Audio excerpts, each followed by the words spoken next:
Hi guys, I am V. I am a trans sex worker, and this quarantine has got me thinking about isolation and mental health, and how much it affects every sex worker I know and probably has ever existed.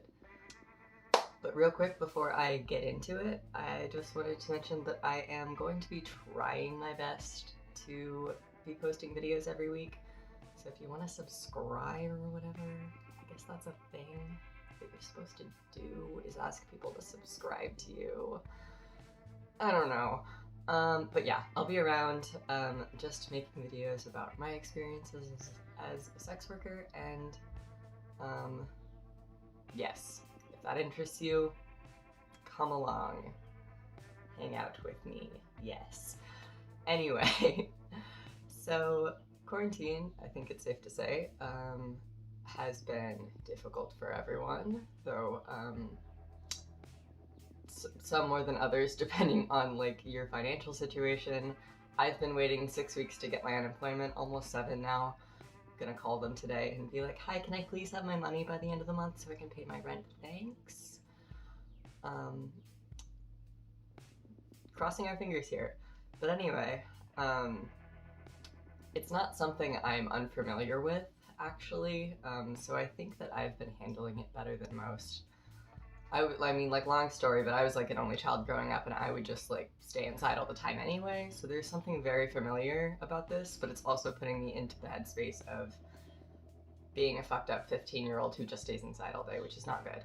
I just want to say that, like, these are my experiences with isolation and struggling with mental health and sex work, and just like some advice that I found to help me stay grounded and feel like a human being and not like just completely pigeonhole myself into like this constant work mindset. And I'm a workaholic anyway, so like I'm very prone to that.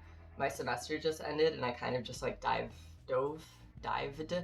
headfirst into like, okay, I gotta rebrand all of my social media. I'm gonna start a YouTube channel. I'm gonna do all of this stuff, and I need to take a second because I know myself and I know that I will just drown myself in work so that I don't have to deal with everything. I think the people that get hit hardest with this, just in a general sense, obviously, like, I've been talking about quarantine stuff, but just in general, in the daily life of sex workers, full service sex workers are a lot of the time the people who get hit the hardest with struggles with mental health, because like the law is against them, you know? Decriminalize sex work, please, everyone. Please, government. It would help everyone a whole lot. But anyway, they, obviously, I can't speak from experience in that department. I've talked about that a little bit before, that I have chosen not to do that. But those are the people that struggle the most kind of with everything in the sex work community, because they can't really seek help because the law is against them, and society is against them. I mean, people don't really like sex workers anyway, but full service sex workers get like the brunt of the hit from all of that, basically. And it makes, in the community in general, there's kind of this attitude that like either you're living a double life and you are you're living your civilian life and then you're also doing sex work, and you have your sex work friends, or you don't and you feel alone in that, which also sucks. So a lot of people will just say like, I don't want to live a double life, I am just not going to participate in the civilian stuff, in the civilian life and people, which in my experience has been a mistake.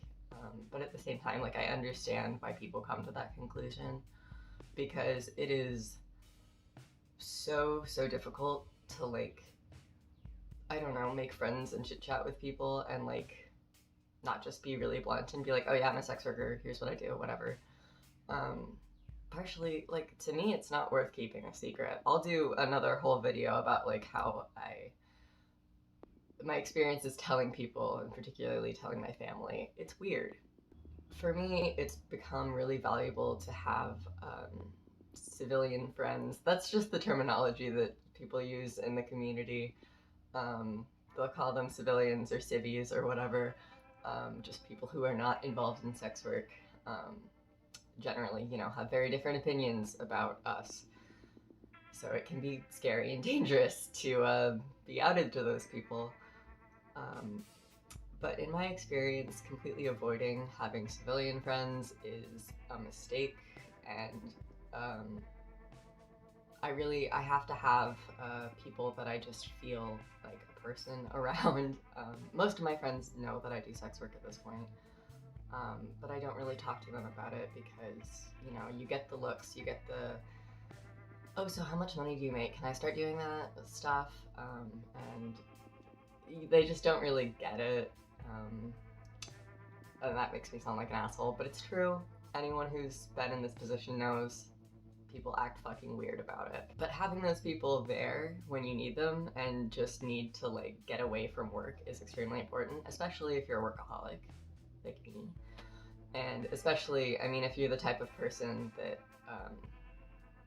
like I say, just struggles to get away from the job and relax, because that is so important for your mental health in this job, because people don't always treat you well. Surprise, surprise, clients are often terrible. So having those people there in your life to kind of decompress when you need to get away from work is extremely important. And not identifying yourself as your work, I think, is also important. Some people want to be a sex worker their whole lives, and that is what they really love and want to make their living off of. I really enjoy it, but it is also kind of a vehicle for me to do other things. Basically what I'm getting at is I have to have people to get away from work with, and I have to have people to talk about work with, because to me it's almost worse when I don't have sex worker friends and I only have civvy friends. I feel like I'm bottling everything up and I have to just pretend to be, I don't know, a vanilla person who doesn't post my butthole online all day. The other thing that has become extremely important for me is I cannot stress scheduling your time enough, especially I just got into summer, so I have nothing going on right now because my job, my vanilla job, still hasn't started back up. So please schedule time to be working and to be socializing and doing self-care. You need a couple days a week where you're not on it all the time. And I will fully admit that I am bad at this because I just want to be on Twitter posting and talking to people all the time because it's part of the job and I feel like I have to be doing it all the time. But getting yourself out of that headspace is extremely important. This is pretty basic stuff, but it is so easy to forget when you are when you're stressed about money and you feel like you need to be online on your shit all the time to make more money. The worst time I ever had with this kind of thing was when I was camming, actually, which I've stopped doing because it's not very rewarding for me. It's really rewarding when you're making a lot of money, but as soon as you stop making money, it fucking blows. But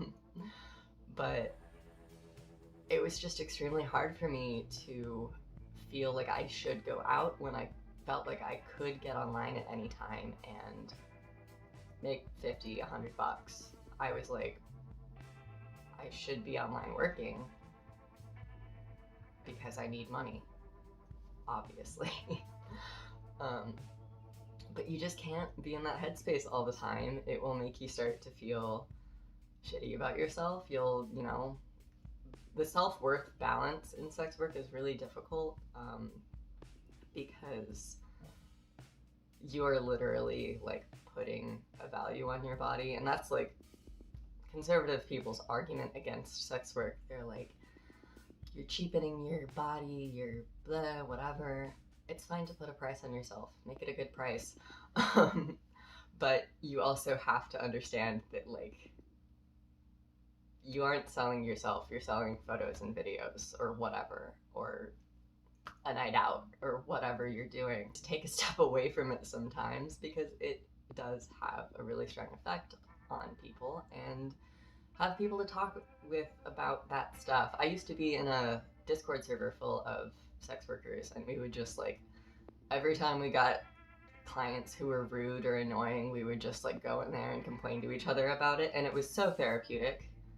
Like, someone directly insults you and you can just be like, haha guys, look at this, and 20 people are like, haha, that guy's a fucking idiot, is way better than just having to sit there alone and read this message about how much of a whore you are. You're like, oh, okay, another one of those.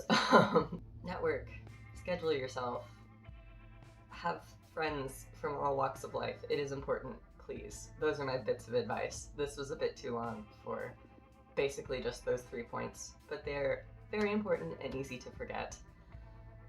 If you need sex worker friends because you're in this position, reach out to me. I don't have that many sex worker friends anymore, and it makes me feel shitty sometimes. I feel like I'm like looking in on the outside of this community at this point, and it kind of sucks.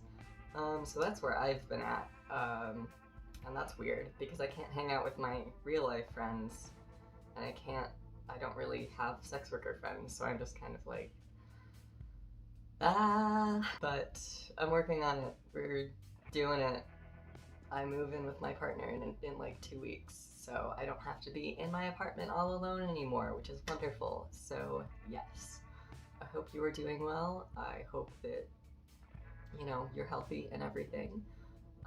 Stick around for more videos of this caliber, of this type and variety, if you would like and comment or whatever. Yes. Have a good day.